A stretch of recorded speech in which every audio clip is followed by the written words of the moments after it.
বন্ধুরা আমার, মা বাবার দোয়া লাগবেই। দুনিয়াতে উন্নতি, চাকরির ক্ষেত্রে, ব্যবসার ক্ষেত্রে, কোনো কিছুর ক্ষেত্রে দুনিয়াতে যদি উন্নতি চান, মা বাবার দোয়া লাগবে। আখিরাতে যদি জান্নাত চান, মা বাবার দোয়ার কোনো বিকল্প নাই। কথা বলে না, ঠিক না বেঠি? কোনো বিকল্প নাই। আল্লাহর রাসূল সাল্লাল্লাহু আলাইহি ওয়াসাল্লাম বলেন, মুস্তাজাবুদ দাওয়াত, তিন প্রকারের মানুষের দোয়া ডাইরেক্ট কবুল হয়ে যায়, সরাসরি কবুল হয়ে যায়, কোনো বাধা থাকে না। এক নাম্বার হচ্ছে মুসাফির, যিনি তাবলিগে চলে গেছেন, মাদ্রাসায় পড়াশোনার জন্য চলে গেছেন, আল্লাহর দ্বীনের কাজের জন্য ঘর থেকে বের হয়ে গেছেন। মুসাফির যিনি, আল্লাহর রাসূল বলেন, সে যদি কোনো দোয়া করে সরাসরি আল্লাহর দরবারে কবুল হয়ে যায়।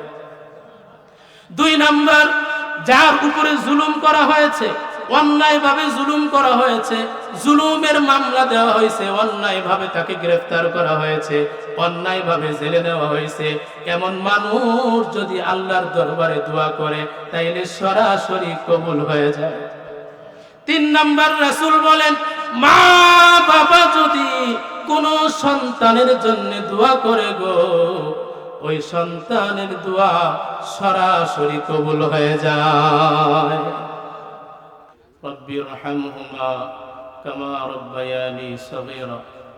আল্লাহ পাক যে আয়াতের মধ্যে এই দোয়াটা আমাদেরকে শিখাইছেন, আমি সেই আয়াত আপনাদের সামনে তেলাওয়াত করেছি। আয়াতের অর্থ হচ্ছে যে আল্লাহ আমার পিতা মাতা আমাকে যেভাবে যত্ন সহকারে লালন পালন করেছে, গর্ভে ধারণ করেছে, ছোটবেলায় আমাকে যত্নের সাথে লালন পালন করেছে, আমার বৃদ্ধ মা বাবাকে এবং যারা কবরে শুয়ে আছে তাদেরকেও তুমি ওইভাবে যত্নের সাথে লালন পালন করিও। এটা হচ্ছে এই দোয়ার অর্থ। আল্লাহ পাক রব্বুল আলামিন তিনি এমন স্রষ্টা, এমন খালিক, এমন এক কুদরতের মালিক, উনি যখন কোনো কিছু সৃষ্টি করতে চান তখন শুধু কুন বলেন, কাপ নুন পেশ কুন, কুন বলেন, কোন শব্দের অর্থ হও, তখন সেটা হয়ে যায়। কোন সুবহানাল্লাহ। আল্লাহ পাক রব্বুল আলামিন যখন কোনো কিছু সৃষ্টি করতে চান, ওনার কোনো মূল জিনিসের প্রয়োজন পড়ে না। আল্লাহ পাক এমন কুদরতের মালিক, উনি যদি মানুষ সৃষ্টি করতে চান তাইলে মা বাবারও প্রয়োজন পড়বে না। মা বাবা ছাড়াও আল্লাহ পাক মানুষ দুনিয়াতে পাঠাতে পারেন। পারেন কি পারেন না? পারেন। কিন্তু আল্লাহ পাক রব্বুল আলামিন মা বাবার মাধ্যমে সন্তান দুনিয়াতে পাঠান, তার কিছু কারণ আছে। দেখেন, আমরা যখন কোনো কিছু বানাতে চাই তখন আমাদের মূল জিনিসের প্রয়োজন পড়ে। যেমন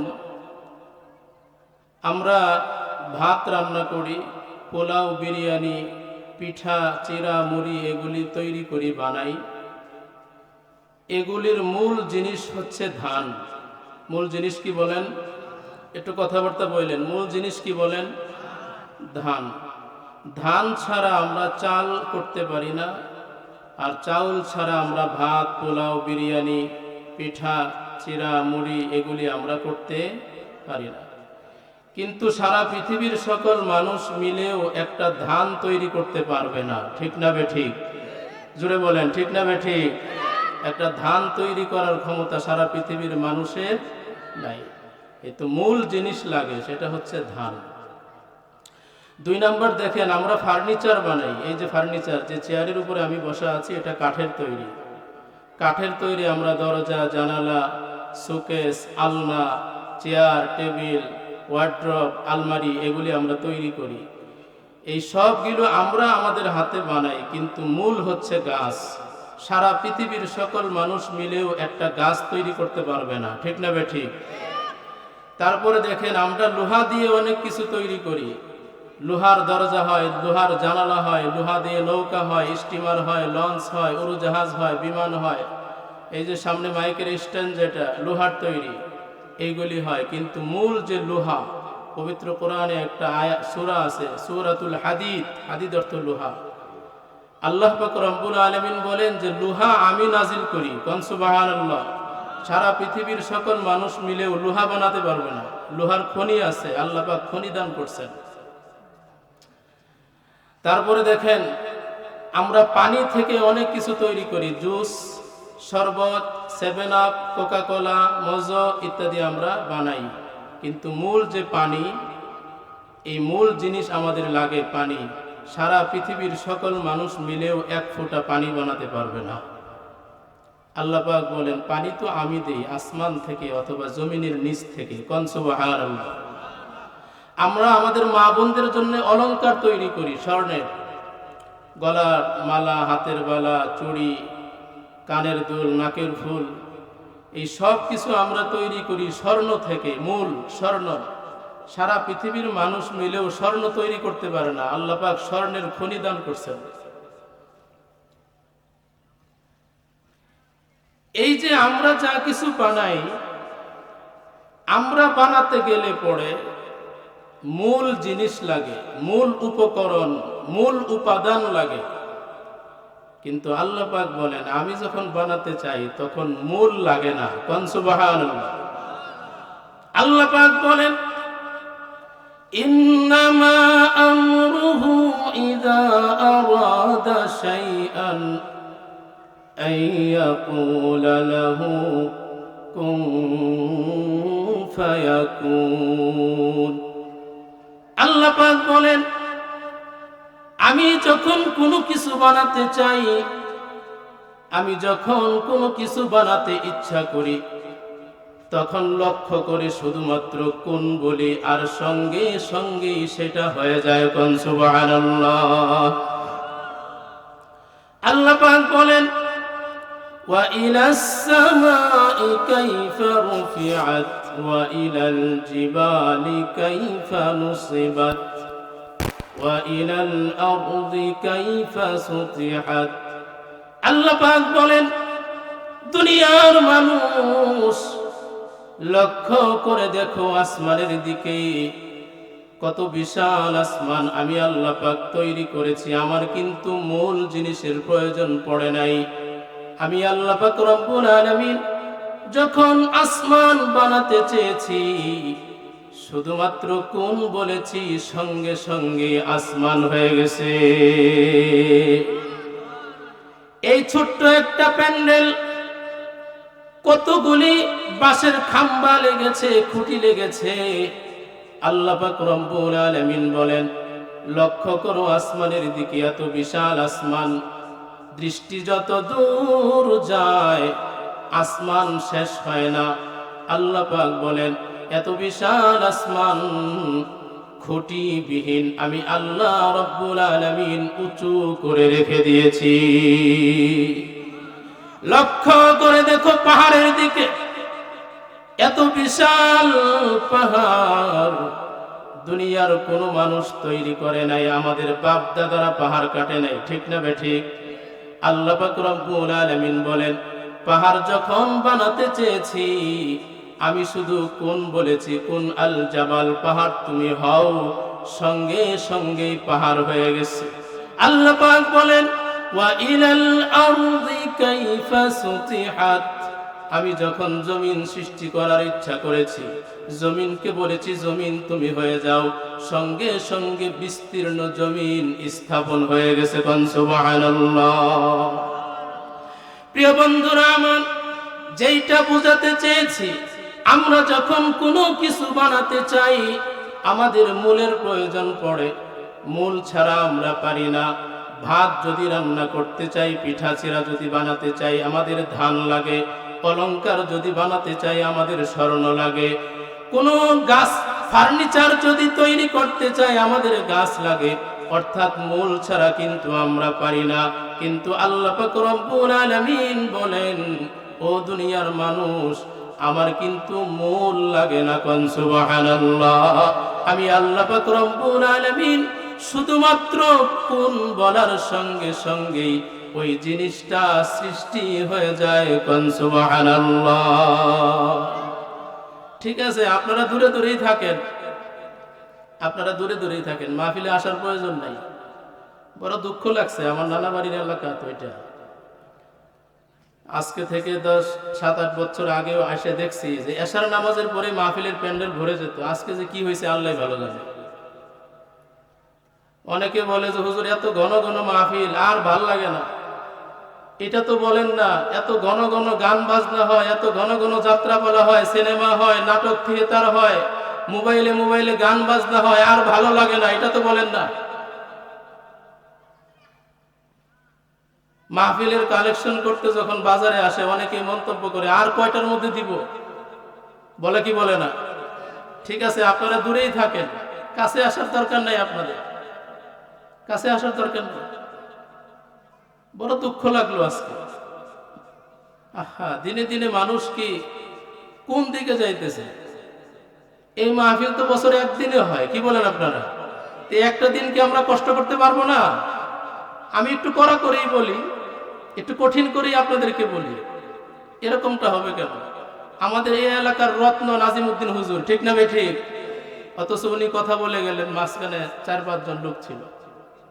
আসলে আমরা আমাদের এলাকার রত্ন যারা যারা আমাদের সেরে তাজ, তাদেরকে আমরা মূল্যায়ন করতে পারলাম না, ঠিক না ভাই ঠিক? পারলাম না, আমরা চিনলাম না মানুষ।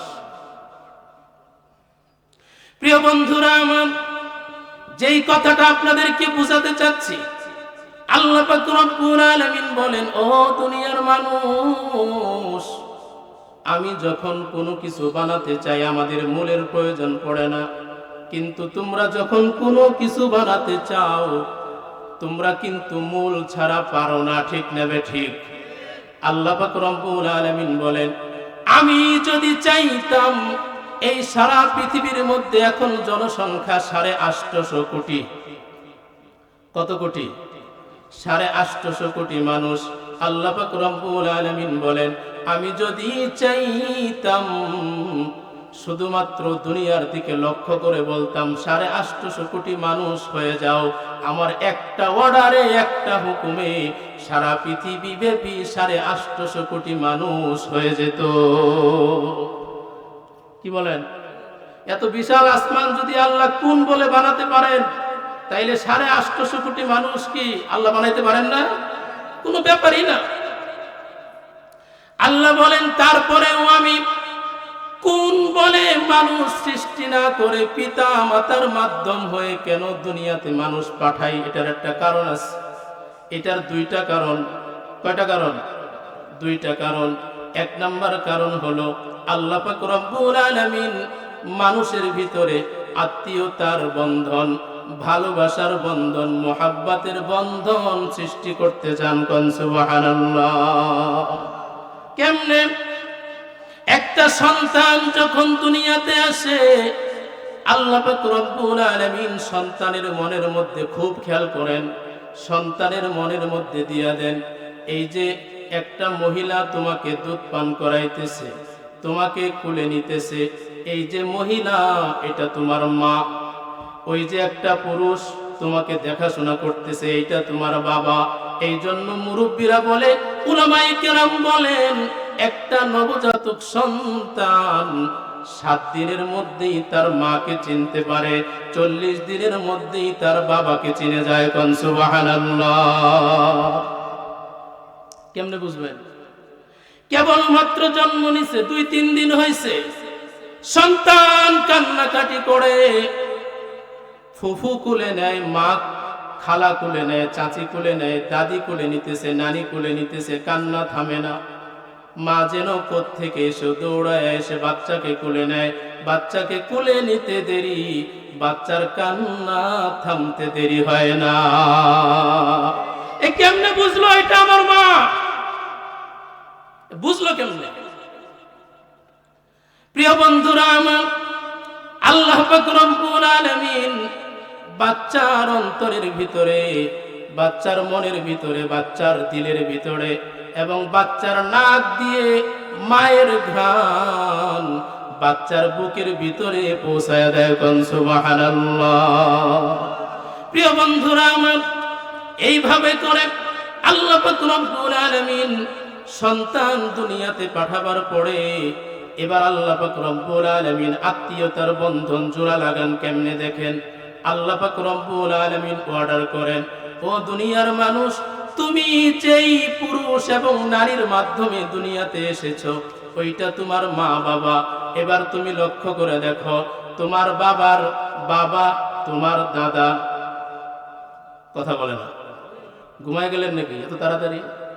তোমার বাবার বাবা তোমার দাদা, তোমার বাবার মা তোমার দাদি, তোমার মায়ের মা তোমার নানি, তোমার মায়ের বাবা তোমার নানা, তোমার মায়ের ভাই তোমার মামা, তোমার মায়ের বোন তোমার খালা, তোমার বাবার বোন তোমার ফুফু, তোমার বাবার ভাই তোমার চাচা। আল্লাহ পাক রব্বুল আলামিন এইভাবে করে উভয় সাইডের আত্মীয় স্বজনদেরকে জোড়া লাগাইতেছেন। কোন সুবহানাল্লাহ। এই যে জোড়া লাগাইতেছেন কারণ হলো আল্লাহ পাক রব্বুল আলামিন সন্তানকে শিক্ষা দেন, তুমি যেমন তোমার মা বাবাকে মহব্বত করবে ভালোবাসবে, ঠিক এমনি ভাবে মা বাবার উভয় পাশের আত্মীয় স্বজনদেরকেও তুমি অন্তর থেকে মহব্বত করবে ভালোবাসবে। কোন সুবহানাল্লাহ। কারণটা কি? আত্মীয়তার বন্ধন কেন জোড়া লাগান? ওই যে ফেরেশতারা বলেছিল আল্লাহ মানুষ দুনিয়াতে পাঠাবার কি প্রয়োজন, তারা তো খুন খারাপি করবে, রাহাজানি করবে, চুরি ডাকাতি করবে, একজনের মাথায় আরেকজন বাড়ি দিবে, ঠিক না বেঠিক? আল্লাহ পাক রব্বুল আলামিন ওই রাস্তাটা বন্ধ করে দিতে চান আত্মীয়তার বন্ধন বানানোর পরে। এবার মানুষ যখন ঝগড়াও লেগে যায়, লক্ষ্য করে দেখে ঝগড়া লাগলে কি হবে, আর এটা তো আমার চাচা, তার কাছে আমি কিভাবে বেয়াদবিমূলক কথা বলতে পারি? এটা তো আমার ফুফু লাগে, এটা আমার খালা লাগে, তার সাথে আমি কিভাবে বেয়াদবি করতে পারি? এই জন্য আর ঝগড়া করে না, বেয়াদবি করে না। আত্মীয়তার বন্ধন থাকার কারণে আল্লাহ পাক রব্বুল আলামিন অন্তরের মধ্যে একটা মহব্বত সৃষ্টি করে দেন। কোন সুবহানাল্লাহ। প্রিয় বন্ধুরা আমার, উভয় পাশের আত্মীয় স্বজন থাকার পরেও এই দুনিয়ার মধ্যে এখন খুন খারাপি হয়, জমির জন্য মারামারি হয়, টাকার জন্য মারামারি হয়, 2 টাকার জন্য মারামারি হয়। আর যদি আত্মীয়তার বন্ধন না হতো গো, তাইলে লক্ষ্য করে দেখতেন ঘরে ঘরে, বাজারে ঘাটে ঘাটে, বাজারে বিভিন্ন জায়গায় রাস্তাঘাটে মানুষের শুধু লাশ পড়ে থাকতো, ঠিক না বেঠিক? এই জন্য আল্লাহ পাক রব্বুল আলামিন আত্মীয়তার বন্ধন সৃষ্টি করার জন্যে, মহব্বত আর ভালোবাসার বন্ধন সৃষ্টি করার জন্যে কোন বলে মানুষ সৃষ্টি না করে পিতা মাতার মাধ্যম হয়ে সন্তান দুনিয়াতে পাঠান। কোন সুবহানাল্লাহ। এটা হচ্ছে 1 নাম্বার কারণ। 2 নাম্বার কারণ হচ্ছে আল্লাহ পাক রব্বুল আলামিন বলতেছেন, ও দুনিয়ার মানুষ লক্ষ্য করে দেখো, তোমরা যখন কোনো মানুষ থেকে উপকার হাসিল করো তখন তার কথা কোনোদিন তোমরা ভুলে যাও না, তার গুণগান গাও, তার প্রশংসা করো। যেমন আপনার সন্তান শিক্ষিত হয়ে বেকার হয়ে বসে আছে, চাকরি হচ্ছে না, আপনি গেলেন চেয়ারম্যান সাহেবের কাছে, আপনি গেলেন এমপি সাহেবের কাছে, মন্ত্রী সাহেবের কাছে, গ্রামের মুরব্বীর কাছে আপনি গেলেন, যাই বললেন এমপি সাহেব আমার সন্তানটার চাকরি হচ্ছে না, মেহেরবানি করে আপনি যদি একটু সুপারিশ করে দিতেন আমার সন্তানের চাকরি হয়ে যাইত। এমপি সাহেব একটা ফোন করলেন অফিসে, আমার একজন লোক তার ছেলে যাবে, তার চাকরিটা দিয়ে দিও, তার চাকরি হয়ে গেল। এইবার সারাটা জীবন ওই এমপি সাহেবের প্রশংসা করে। কেন করে? এমপি সাহেবের উসিলায়, চেয়ারম্যানের উসিলায় তার সন্তানের চাকরি হয়েছিল। কথা বলে না, ঠিক না বেঠিক? চেয়ারম্যান সাহেবের উসিলায় বন্যার সময় 3 বস্তা চাল পাইছে। এবার সারাটা জীবন চেয়ারম্যানের কথা বলে না, সারাটা জীবন বলে ওই চেয়ারম্যান খুব ভালো, আমাকে বন্যার সময় যখন আমার ঘরে খাবার ছিল না, চেয়ারম্যানের উসিলায় আমি 3 বস্তা চাল পেয়েছিলাম। প্রিয় বন্ধুরা আমার, এই জন্য দুনিয়ার মানুষ তাদের চরিত্রটাই এমন। দুনিয়ার মানুষ যখন কোনো কারো কাছ থেকে উপকার হাসিল করে সারাটা জীবন তার গুণগান গায়, সারাটা জীবন তার প্রশংসা করে, তার গুণগান গায়, কোনোদিন তাকে ভুলে না। আল্লাহ পাক রব্বুল আলামিন পিতা মাতার মাধ্যমে সন্তান দুনিয়াতে পাঠাবার পরে আল্লাহ পাক রব্বুল আলামিন মানুষকে অর্ডার করেন, ও দুনিয়ার মানুষ লক্ষ্য করে দেখো, তুমি সন্তান হিসাবে, একজন মানুষ হিসাবে তোমার জীবনে সবচাইতে বেশি উপকার করেছে তোমার মা বাবা। কোন সুবহানাল্লাহ। সবচাইতে বেশি উপকার কে করেছে? মা বাবা। সুতরাং এমপি সাহেবের প্রশংসা, চেয়ারম্যানের প্রশংসা, মুরব্বীর প্রশংসা তো তুমি করবা, কোনো সমস্যা নাই, কিন্তু তোমার জীবনে সবচাইতে বেশি উপকার করেছে তোমার মা বাবা। সুতরাং মা বাবার প্রশংসা, গুণগান, মা বাবার খেদমত যেন তোমার জীবনে সবচাইতে বেশি হয়। কোন সুবহানাল্লাহ। কার প্রশংসা বেশি হবে? আমরা ভুল করি। চেয়ারম্যানের প্রশংসা হয়, এমপি সাহেবের প্রশংসা হয়, মন্ত্রীর প্রশংসা হয়, মাই মাতাব্বরের প্রশংসা হয়, হুজুরের প্রশংসা হয়, গুণগান গায়, তাদের খেদমত করে, কিন্তু মা বাবার খেদমত থেকে আমরা পিছায় আছি। মনে হচ্ছে এমন যেন মা বাবা যেন আমার জন্য কিছুই করেনি। ব্যাপারটা এমন হয়ে গেছে না এখন?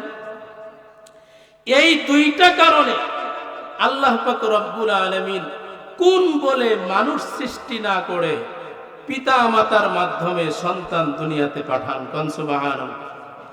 প্রিয় বন্ধুরা আমার, আল্লাহ পাক রব্বুল আলামিন সন্তান দুনিয়াতে পাঠাবার পরে আল্লাহ পাক অর্ডার করেছেন, ওয়া ক্বাদা রাব্বুকা আল্লা তা'বুদু ইল্লা ইয়্যাহু ওয়া বিল ওয়ালিদাইনি ইহসানা।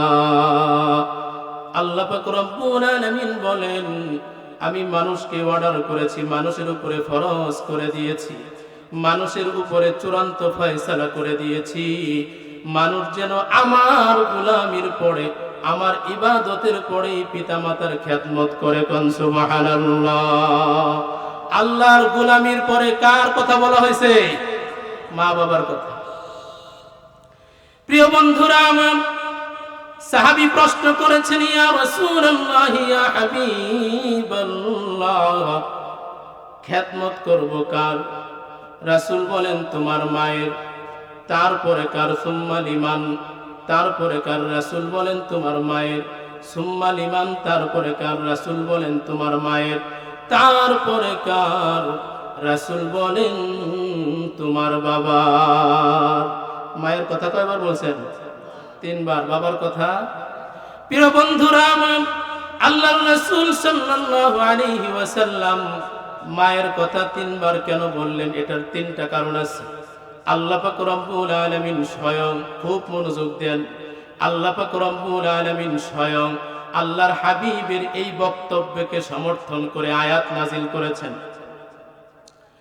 আল্লাহ পাক আয়াত নাজিল করে বলতেছেন, হামালাতুহু উম্মুহু কুরহা ওয়া ওয়াদাআতুহু কুরহা ওয়া হামলুহু ওয়া ফিসালুহু 30 শাহরা। আল্লাহ পাক রব্বুল আলামিন বলেন, ও দুনিয়ার মানুষ, আমার হাবিব যে মায়ের কথা 3 বার বলেছেন, তার 3টা কারণ। আমি আল্লাহ পাক আমার হাবিবের বক্তব্যকে সমর্থন করতেছি। 3টা কারণের প্রথম কারণ হচ্ছে, আল্লাহ পাক রব্বুল আলামিন বলেন, ও দুনিয়ার মানুষ, তোমরা কি জানো মায়ের বড় বড় 3টা কষ্টের সময় আছে? কোন সুবহানাল্লাহ। কয়টা কষ্টের সময়? 3টা। এর মধ্যে 1 নম্বর হচ্ছে, আল্লাহ পাক বলেন, হামালাতুহু উম্মুহু কুরহা, মা তার সন্তানকে অত্যন্ত কষ্টের সাথে গর্ভে ধারণ করেন। গর্ভে ধারণ করা কষ্ট না? কেমন কষ্ট? তাফসীরের মধ্যে আসছে, একটা জীবিত মানুষ আরেকটা জীবিত সন্তান পেটের মধ্যে নিয়ে মা চলাফেরা করেন, সংসারের কাজকর্ম করেন, রান্না বান্না করেন, কাপড় চোপড় কাচেন, সারাদিন কাজকর্ম করার পরে রাতের বেলা আবার রান্না বান্না করেছেন, সকলকে খাওয়ানোর পরে মা এক পেট ক্ষুধা নিয়ে যখন খেতে বসেছেন, এমত মুহূর্তে পেটের সন্তান পা দিয়া লাথি মেরেছে, মাথা দিয়া ঢুস মেরেছে, হাত দিয়া ঘুষা মেরেছে। মাথার আঘাতটা সরাসরি মার কলিজার মধ্যে গিয়া লেগে গেছে, ঘুষির আঘাত কলিজার মধ্যে লেগে গেছে, পায়ের লাথির আঘাত কলিজার মধ্যে লাগছে। মা খেতে পারে নাই, খাবারের প্লেটটা দূরে সরাইয়া দিয়া মা একবার দাঁড়ান, আরেকবার বসেন, আরেকবার দেওয়ালের সঙ্গে হেলান দিয়া দাঁড়াইয়া মা চোখের পানি ছেড়ে দেয়। এইভাবে করে একটা দুইটা দিন নয়, 10টি মাস পর্যন্ত মা এইভাবে করে তার দিনগুলিকে পার করেন। প্রিয় বন্ধুরা আমার, এত চরম কষ্টের মধ্য থেকেও দৈনিক 5 ওয়াক্ত নামাজের পরে মা আল্লাহর কাছে দোয়া করতে থাকে, মাবুদ গো, আমার সন্তান আমার পেটের মধ্যে লাথি মারে, মাথা দিয়া ঢুস মারে, হাত দিয়া ঘুষি মারে, আমার যন্ত্রণা হয়, আমার ব্যথা হয়। আল্লাহ, আমি কিন্তু আমার সন্তানের উপরে অসন্তুষ্ট হই না, নারাজ হই না।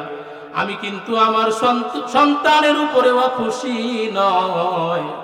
আল্লাহ, আমার সন্তানটাকে আমার পেটের মধ্যে ভালো রেখো। আল্লাহ, ল্যাংড়া লুলা জন্ম অন্ধ বানাইয়া আমার সন্তানটাকে তুমি দুনিয়াতে পাঠায়ো না। এইভাবে করে মা প্রতি ওয়াক্ত নামাজের পরে আল্লাহর কাছে দোয়া করে, আল্লাহ, আমার যত কষ্ট হোক, আমার সন্তানটাকে তুমি পেটের মধ্যে ভালো রাখো। সুবহানাল্লাহ।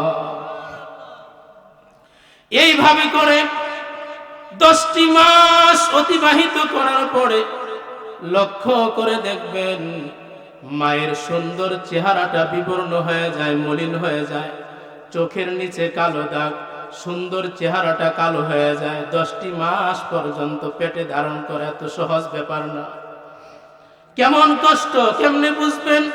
একটা পাথর কাপড়ের মধ্যে বেঁধে, একটা ইট আপনার গামছার মধ্যে বেঁধে পেটের সঙ্গে বেঁধে রাখবেন, 2 দিনও রাখতে পারবেন না।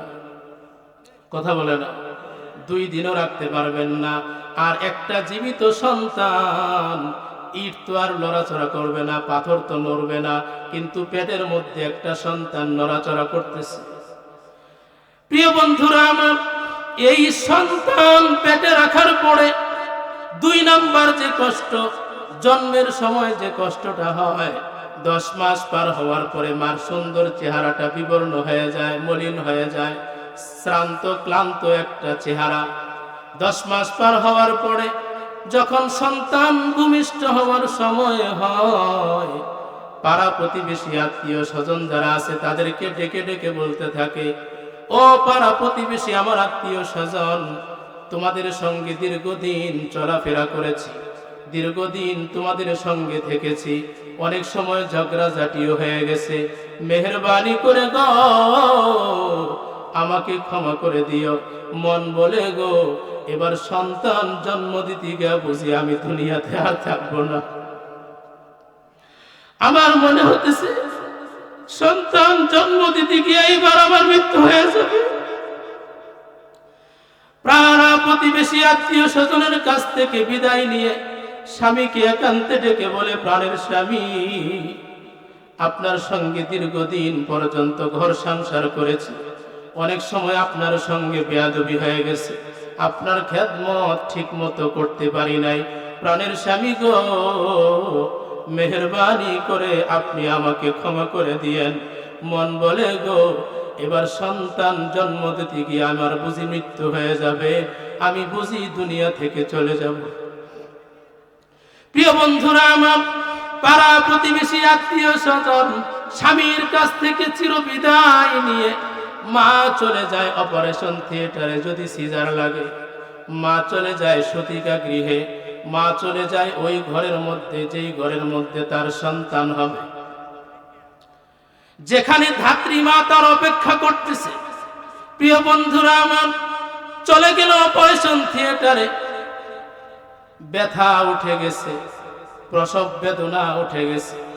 এরকম প্রসব ব্যথা, প্রসব বেদনা, এরকম প্রসব বেদনার যন্ত্রণা ভুক্তভোগী মা ছাড়া দুনিয়ার আর কেউ বলতে পারে না। ঠিক না বেঠিক? এত চরম কষ্টের ভিতর দিয়ে সন্তান যখন দুনিয়াতে আসে, জিহাদের ময়দানের মতো মা রক্তাক্ত হয়ে যায়, হয় না? জিহাদের ময়দানের মতো মা রক্তাক্ত হয়ে যান। যদি অপারেশন লাগে, অপারেশন থিয়েটার থেকে যখন বের করা হয়, আমি নিজের চোখে আমার স্ত্রীকে দেখেছি, একটা সাদা কাপড় দিয়ে ঢাকা, এই পুরা সাদা কাপড়টা রক্তে রঞ্জিত, গলা কাটা কবুতরের মতো, গলা কাটা মুরগির মতো মা রক্তাক্ত হয়ে যান, রক্তে রঞ্জিত হয়ে যান।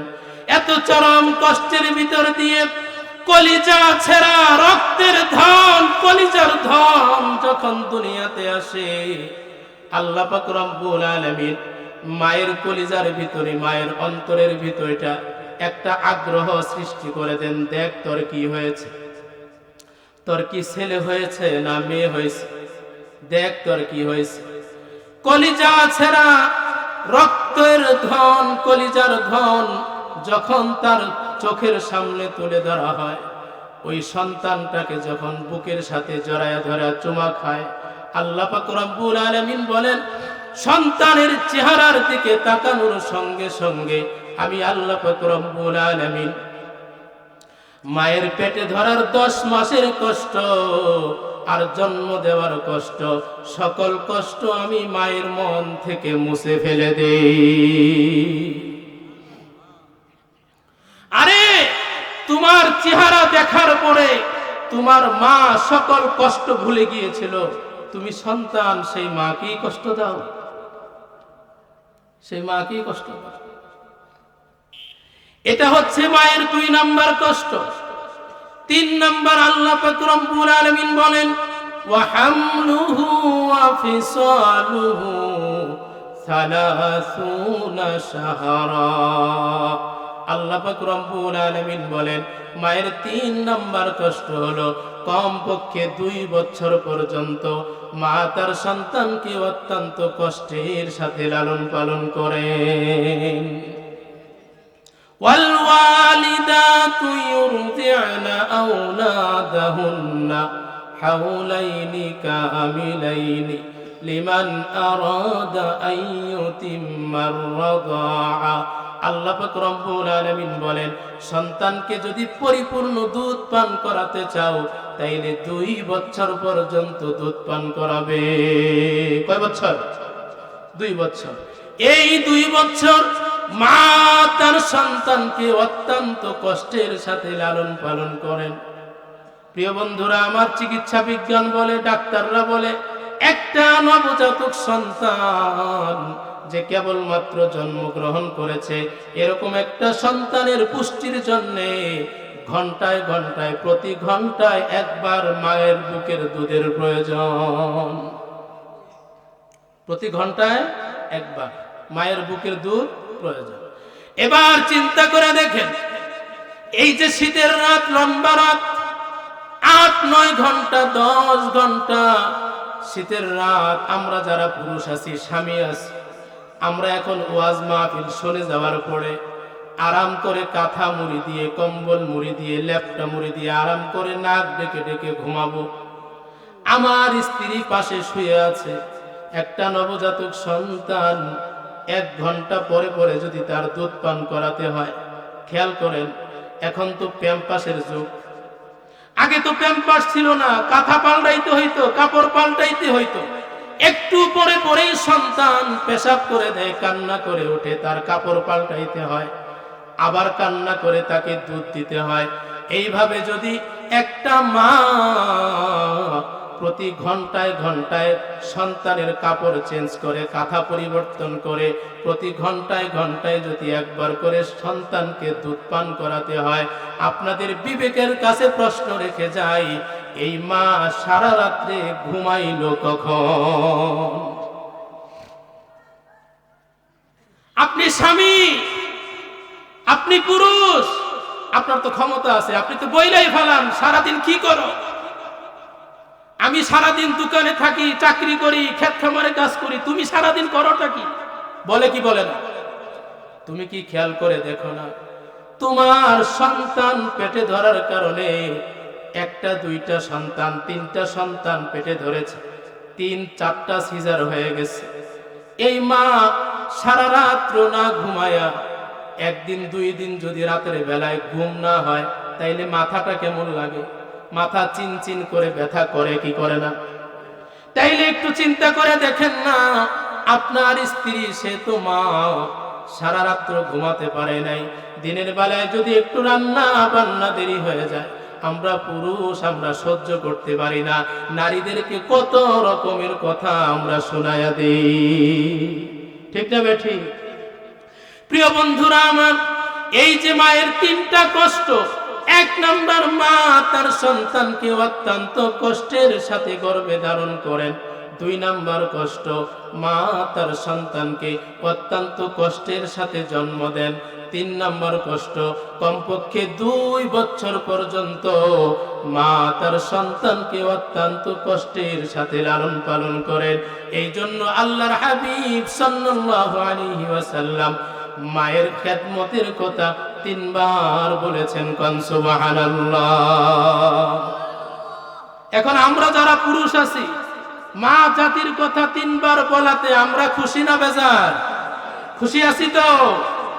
আল্লাহর রাসূল সাল্লাল্লাহু আলাইহি ওয়াসাল্লাম পাশাপাশি পুরুষের কথা, বাবার কথাটাও একবার বলেছেন, কোন সুবহানাল্লাহ। বাদ দেন নাই, একবার বলে দিছেন। একবার কেন বললেন? এটারও কারণ আছে।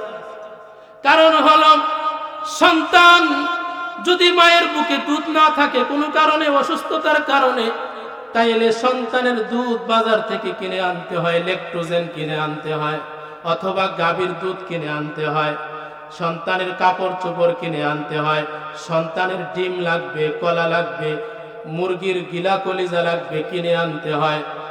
সন্তানের খাবার, সন্তানের ভরণ পোষণ, সন্তানের শিক্ষার খরচ, সন্তানের যাবতীয় খরচ, এটা তো বাবাই করে। এই জন্য আল্লাহর রাসূল সাল্লাল্লাহু আলাইহি ওয়াসাল্লাম মায়ের খেদমতের কথা 3 বার বলার পাশাপাশি বাবার খেদমতের কথাও একবার বলে দিয়েছেন, কোন সুবহানাল্লাহ।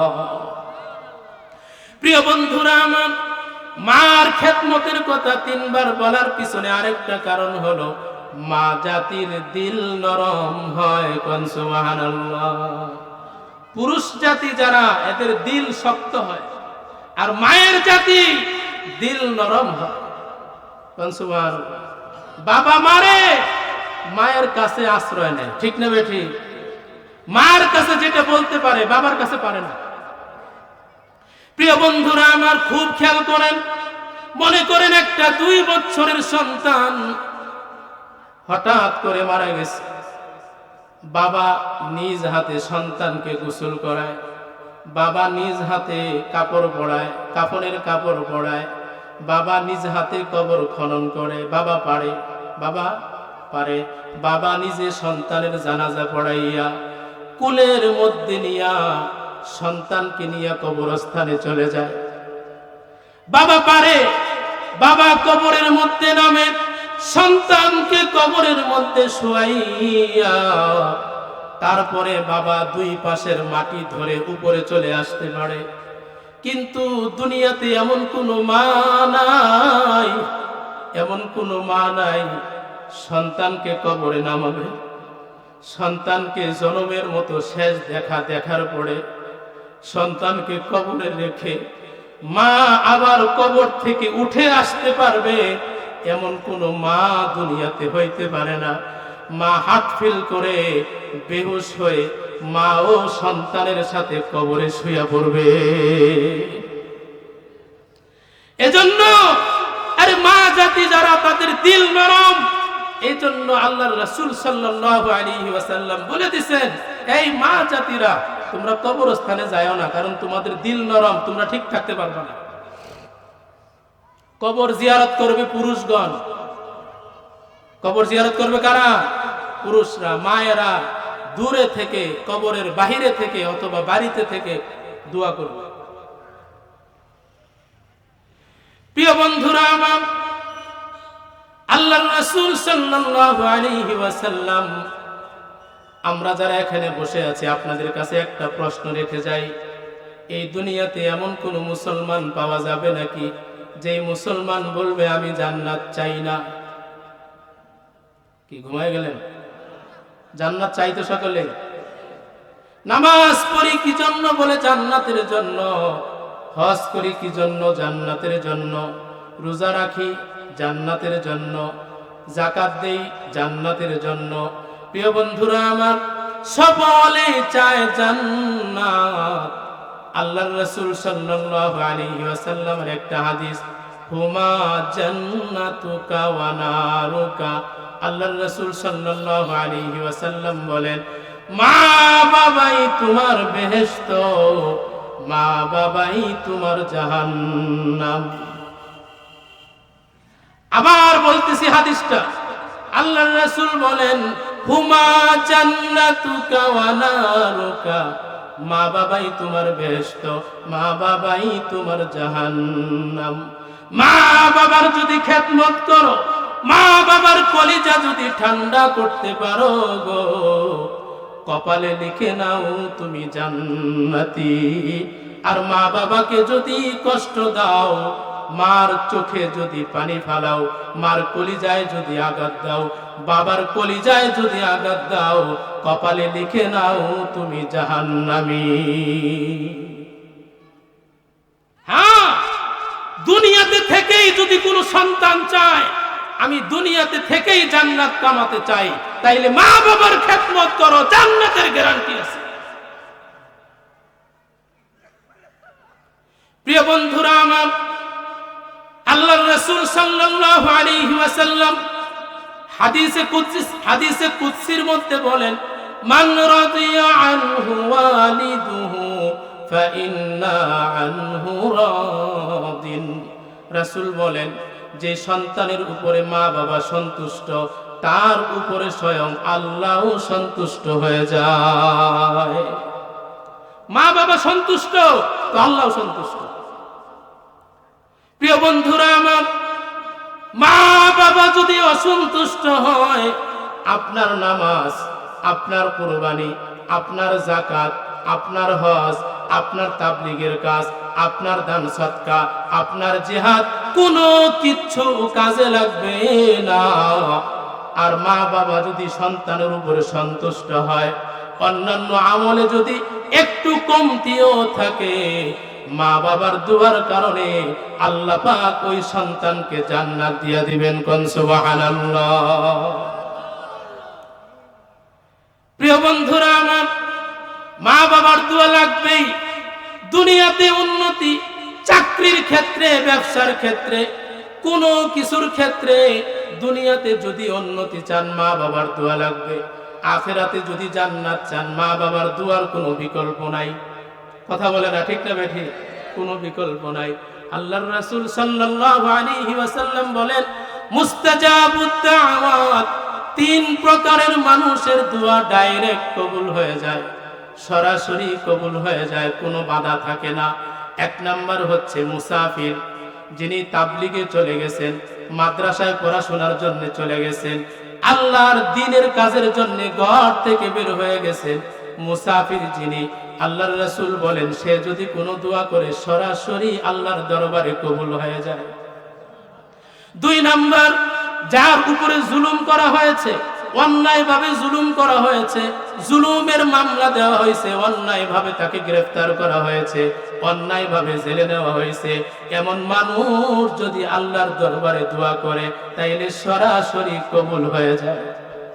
তিন নাম্বার, রাসূল বলেন, মা বাবা যদি কোন সন্তানের জন্য দোয়া করে গো, ওই সন্তানের দোয়া সরাসরি কবুল হয়ে যায়। প্রিয় বন্ধুরা আমার, বাইজিদ বুস্তামির কথা কে না জানে?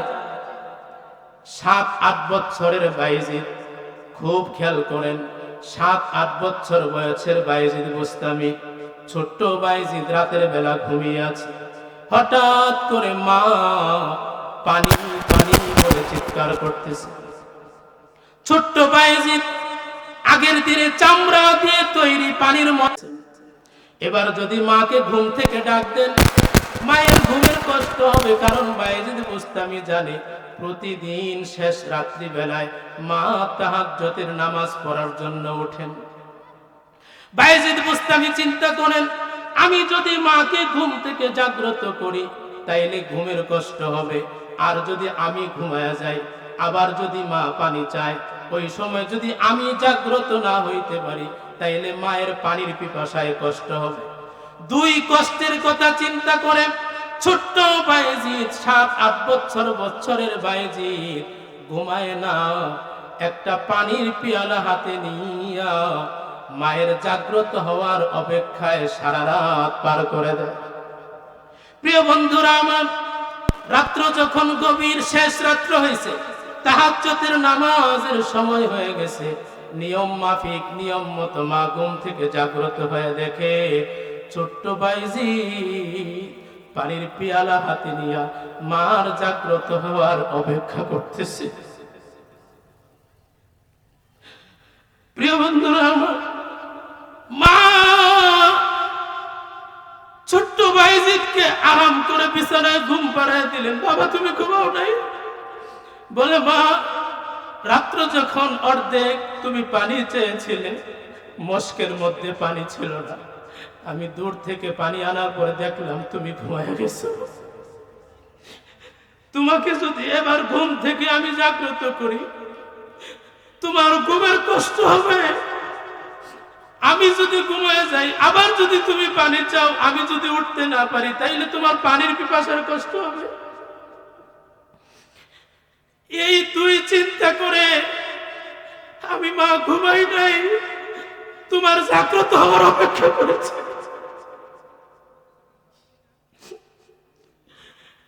বায়েজিদ বুস্তামির মা ছোট্ট বায়েজিদকে কম্বল মুড়ি দিয়ে, কাঁথা মুড়ি দিয়ে, লেপটা মুড়ি দিয়ে আরাম করে ঘুম পাড়াইয়া দিলেন। বায়েজিদ বুস্তামির মা তাহাজ্জুদের নামাজে দাঁড়ায় গেলেন।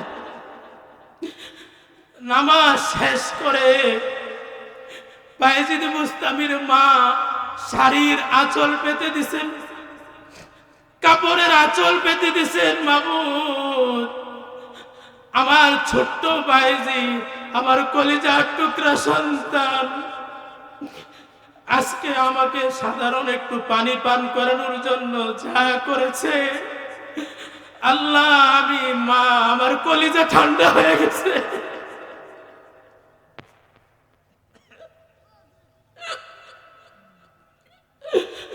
আমি মা, আমার কলিজা ঠান্ডা হয়ে গেছে।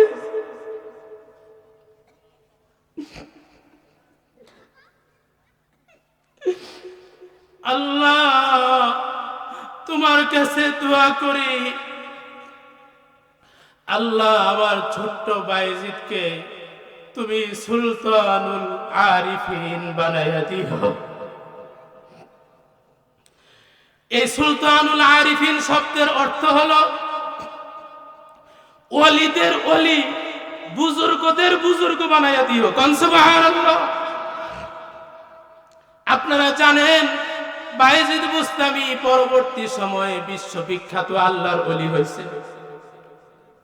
এই বায়েজিদ বুস্তামির মুরিদেরা, উনার শাগরিদেরা উনাকে জিজ্ঞাসা করেছেন, হুজুর আপনি এত বড় আল্লাহর ওলি বুজুর্গ আপনি কেমনে হইলেন? বায়েজিদ বুস্তামি বলে, আমার শাগরিদেরা, আমার মুরিদেরা, আমার তো তেমন কোনো নেক আমল নাই, আমার তেমন কোনো আমল নাই, তবে আমার মন বলে একদিন রাতের বেলায় মাকে পানি পান করানোর জন্য সারা রাত্র দাঁড়ায় ছিলাম। আমার মা আমার জন্য যে দোয়া করেছিল, আমার মন বলে আমার মায়ের ওই দোয়া আল্লাহর দরবারে কবুল হয়ে গেছে। আল্লাহর দরবারে কবুল হয়ে গেছে।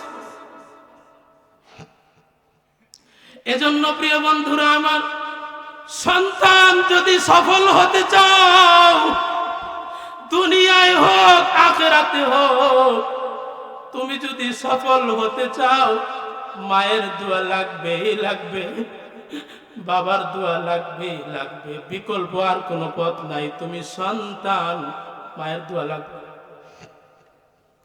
প্রিয় বন্ধুরা আমার, কলিজা ছিঁড়ে যায়, কলিজা ফেটে যায়, এমন এক সময় আমরা উপনীত হয়েছি, এমন একটা জামানায় আমরা উপনীত হয়েছি।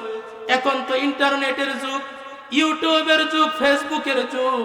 এখন বিভিন্ন ঘটনা আমাদের চোখের সামনে আমরা দেখতে পাই। এমনও ঘটনা দেখতে পাচ্ছি, সন্তান তার স্ত্রীকে সাথে নিয়ে বিল্ডিং ঘরে ঘুমায় আরাম করে, আর বৃদ্ধ মাকে গোয়াল ঘরে গরুর সঙ্গে বেঁধে রাখে। এই তো দেখতে পাচ্ছি আমরা। এই কিছুদিন আগে, গত 2-3 বছর আগের ঘটনা, একজন বৃদ্ধা মা, 70 বছর বয়স, বৃদ্ধা মায়ের হাঁটুর নিচে একটা ফোঁড়া হয়েছে, একটা ঘা হয়েছে, সেখানে পচন ধরেছে, পোকা ধরেছে, কীড়া ধরেছে। সন্তান বলতেছে, মা চলো তোমাকে হাসপাতালে নিয়ে যাই, চিকিৎসা করে নিয়ে আসি। এই কথা বলে সন্তান মাকে নিয়ে গেছে গাজীপুরের জঙ্গলের ভিতরে। আপনারা যারা গাজীপুর দিয়ে চলাফেরা করেন, গাজীপুরের একটা এলাকা আছে খুব জঙ্গল গাছপালা, ওই গাজীপুরের গভীর জঙ্গলের ভিতরে মাকে ফেলে রেখে চলে গেছে। মানুষ যখন পিকনিক করতে গেছে, যায় দেখে একটা বৃদ্ধা মহিলা মৃত্যু যন্ত্রণায় ছটফট করতেছে। জিজ্ঞাসা করেছে, মা আপনি এখানে কেন? বলে, আমার পেটে ধরা সন্তান আমাকে এখানে ফেলে রেখে চলে গেছে। এই তো দেখতে পাচ্ছি যে এই মা বাবার সঙ্গে আল্লাহ বলেন, ওয়ালা তাকুল্লাহুমা উফ, মা বাবার সঙ্গে উফ কইলেও কথা বলা যাবে না, ধমকের সুরেও কথা বলা যাবে না। ওই মা বাবাকে এখন পিটায়, ওই মা বাবাকে ঘর থেকে বের করে দেয়। কোন জামানায় আমরা চলে আসলাম? আরে বিধর্মীদের কথা বলতেছি না, কোন অমুসলিমের কথা বলতেছি না, মুসলমানের ঘরের সন্তানের কথা বলতেছি। তোমার ভিতরে কি আল্লাহ নাই? তোমার ভিতরে কি রাসূল নাই? ওই আল্লাহর সামনে কিয়ামতের ময়দানে কি তুমি রাসূলের সামনে কোন মুখে দাঁড়াবা তুমি?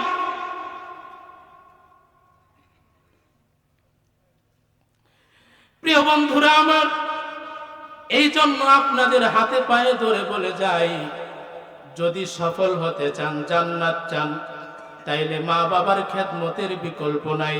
মা বাবার মনে আঘাত দেওয়া যাবে না, মা বাবাকে কষ্ট দেওয়া যাবে না, মার দোয়া নিয়ে তারপরে কবরে যেতে হবে, ঠিক না বেঠিক?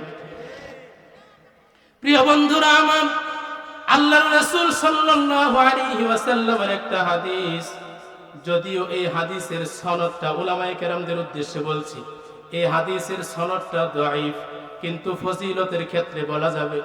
আল্লাহর রাসূল সাল্লাল্লাহু আলাইহি ওয়াসাল্লাম বলেন, মা মিন ওয়ালাদিন বারিন ইয়ানজুরু ইলা ওয়ালিদাইহি নাজরা রাহমাতান কাতাবাল্লাহু লাহু হাজ্জাতাম মাবরুরা, আও কামা ক্বালা আলাইহিস সালাতু ওয়াস সালাম। আল্লাহর রাসূল বলেন, কোন সন্তান যদি মা বাবার দিকে নেক নজরে একবার তাকায়, রাসূল বলেন আল্লাহ পাক তাকে একটা কবুল হজের সওয়াব দিয়ে দেন।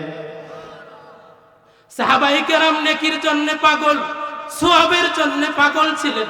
সাহাবায়ে কেরাম তখন সাথে সাথে জিজ্ঞাসা করেছেন, ওয়া ইন্না যারা কুল্লা ইয়াউমিন মিআতা মাররা, ইয়া রাসূলুল্লাহ ইয়া হাবিবাল্লাহ, কোন সন্তান যদি মা বাবার দিকে দৈনিক 100 বার নেক নজরে তাকায়, তাইলে কি হবে?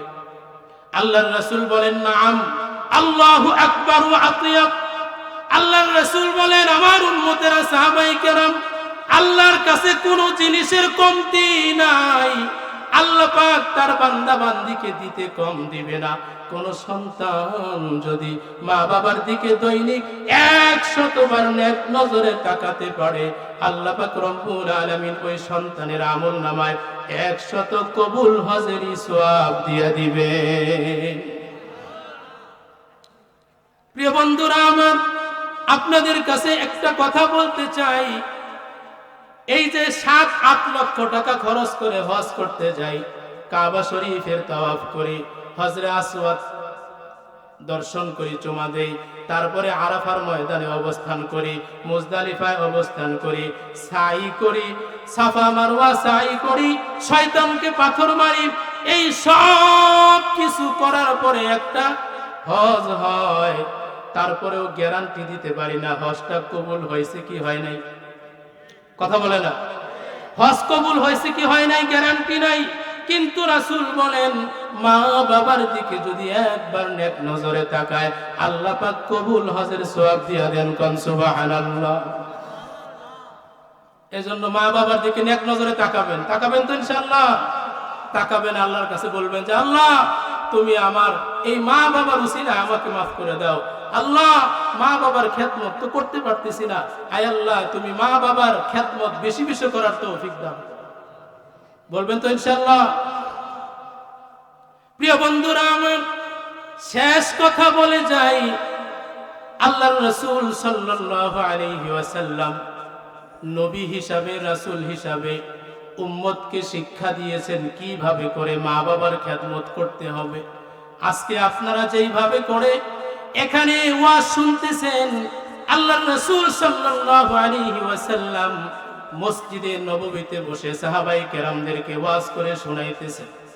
হঠাৎ করে তিনি লক্ষ্য করে দেখেন দূর থেকে একজন মহিলা সামনের দিকে অগ্রসর হতেছে। খুব খেয়াল করেন, আস্তে আস্তে তিনি মসজিদে নববীর ভিতরে ঢুকে পড়লেন। আল্লাহর রাসূল সাল্লাল্লাহু আলাইহি ওয়াসাল্লাম দাঁড়ায় গেলেন, বিশ্ব নবী দাঁড়ায় গেলেন। উনার গায়ের মধ্যে শরীরে একটা চাদর, ওইটা বিছায়া দিলেন। আস্তে আস্তে মহিলা আল্লাহর রাসূল সাল্লাল্লাহু আলাইহি ওয়াসাল্লামের সামনে উনি বসে গেলেন। আত্তাহিয়াতুর শুরুতে আমরা নামাজে যেভাবে বসি ওইভাবে বসলেন, আল্লাহর রাসূল ওইভাবে বসলেন, হাঁটুর সঙ্গে হাঁটু লাগায়া বসলেন। কথা বললেন, কাইফা হালুকা ইয়া মুহাম্মদ, মুহাম্মদ তুমি কেমন আছো? আলহামদুলিল্লাহ আনা তাইয়িব, আমি ভালো আছি। আল্লাহর রাসূল জিজ্ঞাসা করলেন, কাইফা হালুকি, আপনি কেমন আছেন? আলহামদুলিল্লাহ আনা তাইয়িব, আমি ভালো আছি। ভালো মন্দ জিজ্ঞাসা করলেন, শরীরের খোঁজ খবর নিলেন, তারপরে চলে গেলেন। সাহাবায়ে কেরাম বলেন, ইয়া রাসূলুল্লাহ ইয়া হাবিবাল্লাহ, একটা সাধারণ মহিলার জন্য বিশ্ব নবী দাঁড়ায়া যান, গায়ের চাদর মুবারক বিছায়া দেন, হাঁটুর সঙ্গে হাঁটু লাগাইয়া বসেন, আদবের সঙ্গে কথা বলেন। এরকম দৃশ্য তো আমরা কোনোদিন দেখি নাই। ইয়া রাসূলুল্লাহ ইয়া হাবিবাল্লাহ, ব্যাপারটা কি আমরা তো বুঝতে পারলাম না। আল্লাহর রাসূল বলেন, আমার সাহাবীরা তোমরা এই মহিলাকে চিনতে পারো নাই, এই মহিলা কোনো সাধারণ মহিলা নয়। আমি মুহাম্মদ, আমি তো মায়ের বুকের দুধ তেমন পান করতে পারি নাই। যেই মহিলার দুধ পান করে, যেই মহিলার কুলে পিঠে চড়ে আমি মানুষ হয়েছি, ইনি আমার সেই দুধ মা হযরতে হালিমাতুস সাদিয়া। চিন্তা করে দেখছেন নাকি? বিশ্ব নবী যিনি, দুনিয়া আখিরাতের সরদার যিনি, তিনি তার শরীরের চাদর মুবারক বিছায়া দিতেছেন। দাঁড়ায় গেলেন, চাদর মুবারক বিছায়া দিলেন, হাঁটুর সঙ্গে হাঁটু লাগাইয়া কথা বললেন। আমরা কি কোনোদিন করেছি এরকম? এরকমটা কি কোনোদিন হয়েছে? মা তুমি বয়স্ক, তুমি বৃদ্ধ হয়ে গেছো, মা তুমি তোমার শাড়িটা দাও, তোমার কাপড়টা দাও, আমি একটু ধুয়ে দিই। বাবা তোমার হাত পায়ের নখগুলি বড় হয়ে গেছে, বাবা দাও আমি একটু কেটে দেই। বাবা তোমার মুছগুলি বড় হয়ে গেছে, আমি একটু কেটে দেই। সন্তান হিসাবে আপনার উপর দায়িত্ব। মা বাবা যদি বাথরুমে যাওয়ার পরে পানিটা খরচ করতে না পারে, সন্তান হিসাবে দায়িত্ব মা বাবার পানি পর্যন্ত খরচ করাইয়া দিতে হবে। আমরা শুধু গানে গানে বলি, আমরা শুধু গজলে গজলে বলি যে শরীরের চামড়া কেটে যদি মা বাবার জুতা বানায় দেই, তারপরে মা বাবার ঋণ শোধ হবে না। এই কথা শুধু মুখে মুখেই বলি। আসলে কাজে কর্মে বাস্তবে নাই, ঠিক না বেটি? এই জন্য প্রিয় বন্ধুরা আমার, আজকে মনে বড় কষ্ট, একটা আঘাত, মনটা ফেটে যায়। কারণ এই আপনাদের গ্রামের মেয়ে ছিল হানিফ খন্দকার সাহেব, আমার নানা, ওনার মেয়ে আমার মা যেখানে শুয়ে আছে, এই ওনার কবরের উপরে আজকে মাহফিলে 5টা মাইক আছে, যেখানে শুয়ে আছে ওখানে। আজকে দিলটা ভাঙা নিয়ে কিছু কথা বললাম, মা বাবার কথা বললাম। আশা করি আপনারা আমল করবেন, মা বাবার মনে কষ্ট দিবেন না, মনে থাকবে না ইনশাআল্লাহ। এবার আসেন, আরেকটু সময়, 5 মিনিট। এই যে এতক্ষণ পর্যন্ত মা বাবার কথা বললাম, মা বাবার খেদমতের কথা বললাম, এখন মা বাবাকে উদ্দেশ্য করে, যারা মা বাবা হয়েছেন বা হবেন তাদেরকে উদ্দেশ্য করে 2-1টা কথা। আপনি শুধু চিন্তা করেন যে সন্তান আমার খেদমত করবে, আর আপনি কিছু করবেন না, এটা তো হবে না, কথা বলে না। মা বাবা হিসাবে তো আমাদের দায়িত্ব আছে।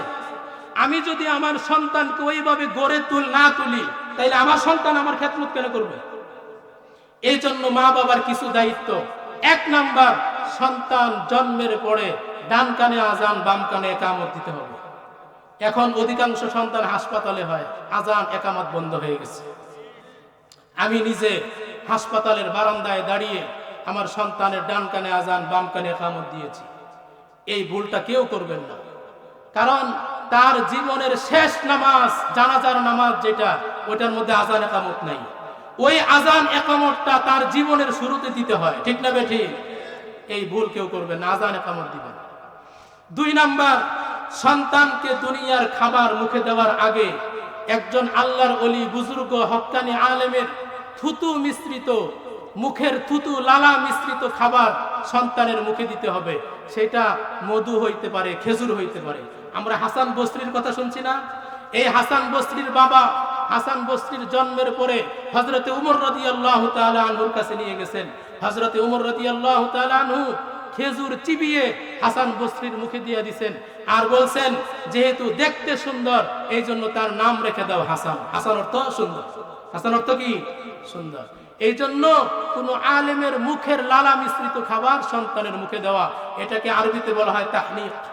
কি বলা হয়? তাহনিক করা। 3 নাম্বার, সন্তানের একটা ভালো নাম রাখবেন। এখন আব্দুল্লাহ, আব্দুর রহমান আর পছন্দ হয় না, হুজুর খেত খেত লাগে, সেকেলে সেকেলে লাগে। এখন কি পছন্দ হয়? বিপ্লব। কি পছন্দ হয়?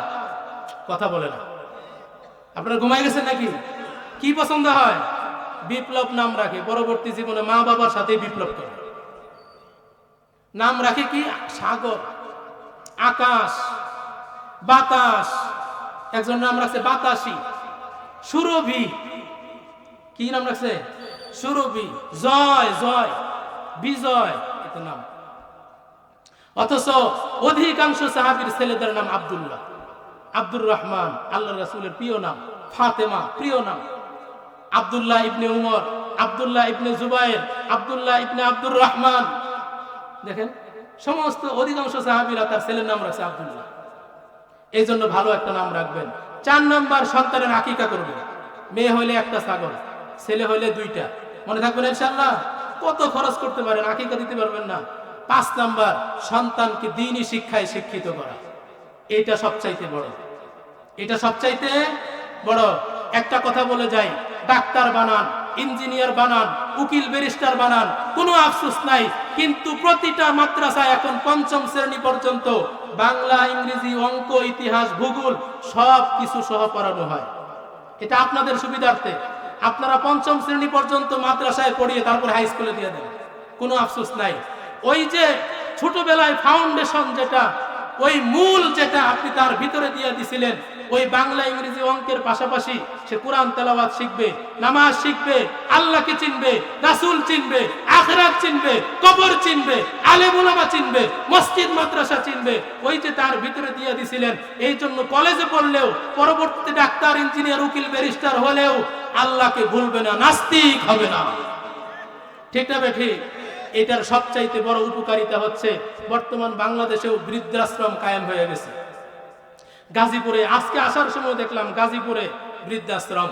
টাঙ্গাইলে বৃদ্ধাশ্রম হয়েছে, দেশের বিভিন্ন জায়গায় বৃদ্ধাশ্রম হচ্ছে। সন্তানেরা মা বাবা বৃদ্ধ হলে, নানা নানি দাদা দাদি বৃদ্ধ হলে ওই বৃদ্ধাশ্রমে রেখে আসতেছে। এই যুগ মুসলমানের দেশে চালু হয়ে গেছে। খোদার কসম করে বলি, আপনি ঘুরে ঘুরে দেখেন, প্রত্যেকটা বৃদ্ধাশ্রমে ডাক্তার, ইঞ্জিনিয়ার, উকিল, ব্যারিস্টারের মা বাবা পাবেন, দাদা দাদি পাবেন, নানা নানি পাবেন। কিন্তু খোদার কসম, আল্লাহর রহমতে বলতে পারি, কোন বৃদ্ধাশ্রমে হাফেজে কোরআন, আলেম, মুফতি, মাওলানা, যাদের ভিতরে দ্বীনি শিক্ষা আছে, তাদের মা বাবা পাওয়া যাবে না। ঠিক না ঠিক? এই জন্য আপনি শুধু মা বাবা খালি খেদমত চান সন্তানের কাছ থেকে, আর সন্তানকে ওইভাবে গড়ে তুলবেন না, তাইলে তো হবে না। সন্তান মাদ্রাসায় পড়তে চাইছিল, এই জন্য আপনি গলা টিপে ধরেছিলেন। সন্তান মাদ্রাসায় পড়তে চেয়েছিল, আপনি দেন নাই। আল্লাহর কাছে জবাব দিতে হবে। রব্বানা আরিনাল্লাযীনা আযাল্লানা মিনাল জিন্নি ওয়াল ইনসি নাজআলহুমা তাহতা আকদামিনা লিয়াকুনা মিনাল আসফালিন। আল্লাহ কিয়ামতের ময়দানে সন্তান বলবে, ওই মা বাবাকে এনে দাও যেই মা বাবা আমাকে দ্বীনি শিক্ষা দেয় নাই, ইসলামের সাথে পরিচয় করায় নাই, আল্লাহর সঙ্গে পরিচয় করায় নাই। ওই মা বাবাকে এনে দাও, তাদের পিঠের উপরে পা রেখে তারপরে আমি জাহান্নামে যাব। সন্তান বলবে এই কথা। এই গ্রামের মধ্যে আছে, হাফেজ হওয়ার পরে মা বাবা তাকে আর মাদ্রাসায় পড়ায় নাই।